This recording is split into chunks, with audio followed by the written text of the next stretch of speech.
Dan kini kita akan memantau informasi terkini terkait banjir dan longsor di wilayah Aceh. Kita terhubung dengan Dosi Alfian di PD Jaya. Halo, selamat sore, Dosi. Sejauh Baik, ini selamat sore. sejauh ini bagaimana perkembangan di sana? Baik, saat sekarang saya berada di PD Jaya, tepatnya di posko terpadu penanggulangan bencana di PD Jaya. Wilayah ini kami ambil karena susah atau sulitnya jaringan internet di wilayah ini, dan kita berada di sini karena disediakan layanan internet secara gratis juga oleh posko ini. Dapat kami laporkan bahwa dari pantauan kami dalam 2 hari ini, masyarakat terus berusaha untuk mengeluarkan lumpur tebal yang menutupi rumah mereka. Di dalam rumah, di luar rumah, di jalan, itu lumpur setebal hampir 2 meter, bahkan ada beberapa yang lebih dari 2 meter itu menumpuk di jalan dan di rumah warga. Mereka sedang berusaha saat sekarang ini untuk mengeluarkan secara mandiri lumpur-lumpur tersebut. Dan di samping itu juga bahwa beberapa akses jalan ke rumah warga masih tertutup. Jadi ada beberapa warga yang kemudian dari Pantai Gelima terutama ya, itu tidak bisa pulang ke rumah mereka karena akses jalannya tertutup, kemudian juga rumahnya masih tertutup atau tertimbun dengan lumpur tersebut. Dan tadi juga kami coba mengupdate informasi bagaimana kondisi sungai, dan terkejut sekali karena memang ada sekitar 1 kilometer sungai yang disebut dengan daerah aliran sungai Krum Merdu, yang aliran sungainya cukup besar ya, itu tertutup dengan lumpur tebal dan kayu gelondongan yang luar biasa. Jadi akhirnya aliran sungai tersebut mengalir ke daerah warga. Bahkan ada beberapa rumah warga yang mengalir juga di tengah-tengah sekolah. Jadi aliran sungai terpecah di beberapa tempat dan kemudian aliran sungai yang sekarang sedang diupayakan untuk dibersihkan itu masih lumpuh total. Dan warga sangat khawatir hingga saat sekarang ini jika hujan turun kembali, karena beberapa kali kami berada di PD Jaya juga kadang-kadang mendung, kemudian tadi malam juga sempat gerimis, warga sudah mulai khawatir akan banjir susulan yang bisa saja terjadi, mengingat sungai yang masih tertutup dengan lumpur bahkan hingga 1 kilometer tersebut.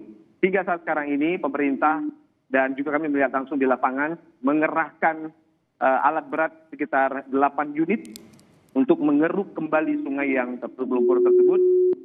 Pantauan mata kami tadi juga melihat bahwa baru sekitar 200 atau 300 meter yang bisa dikeruk, padahal ada sekitar 1 kilometer lagi aliran sungai itu kemudian bisa dikembalikan. Itu pun masih ukuran sungai yang masih kecil ya, jadi belum terlalu besar.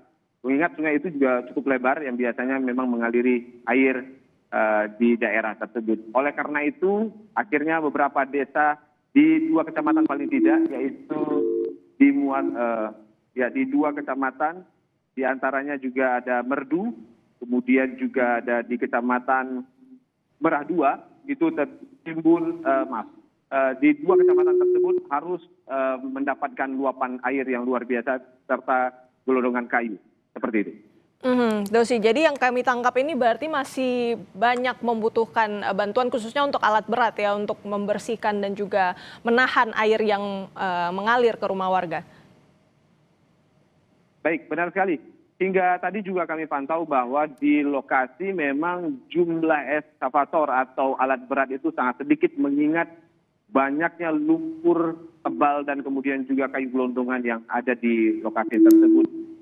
Dibutuhkan begitu banyak eskavator agar kemudian lumpur dan kayu itu bisa kemudian disingkirkan dan air kembali mengalir sesuai dengan peruntukannya, sesuai dengan seharusnya air itu mengalir. Sebab air yang mengalir saat sekarang ini mengalir ke daerah lain atau membuat jalur lain. Bahkan di beberapa rumah warga itu terlihat memang mengalir air dari sungai Krum Merdu tersebut yang kemudian mencari jalan yang lain. Dosi, berarti yang kami tangkap juga warga ini sudah mulai kembali ke rumah mereka. Tapi untuk aspek keamanannya ini seperti apa? Apakah mereka memang diperbolehkan untuk lama begitu di sana atau seperti apa pengaturannya? Untuk beberapa daerah misalnya di Gede Merdu ya, itu ada beberapa kampung di sana atau di beberapa daerah di situ warganya sudah mulai tinggal di rumahnya, dan kemudian juga sudah mulai membersihkan. Tapi ada banyak warga di beberapa kampung itu memang belum sama sekali bisa pulang ke rumah mereka karena akses jalan yang belum terbuka. Mengingat lumpur tebal itu menutup akses jalan tersebut dan kemudian juga rumah warga. Jadi mereka belum bisa membersihkan. Jikapun dibersihkan rumah mereka, jalan masih tertimbun lumpur hingga 2 meter tingginya. Jadi timbunan lumpur ini membuat mereka tidak bisa apa-apa.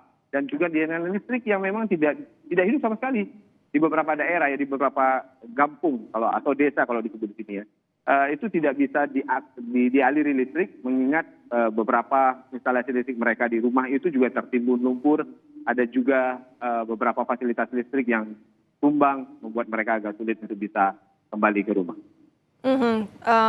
Warga masih berusaha untuk membersihkan lumpur dan material lain yang dibawa banjir. Ada juga yang masih belum bisa pulang sama sekali karena memang situasi belum cukup aman untuk ditempati. Terima kasih banyak informasinya, Dosi Elvian langsung dari PD Jaya.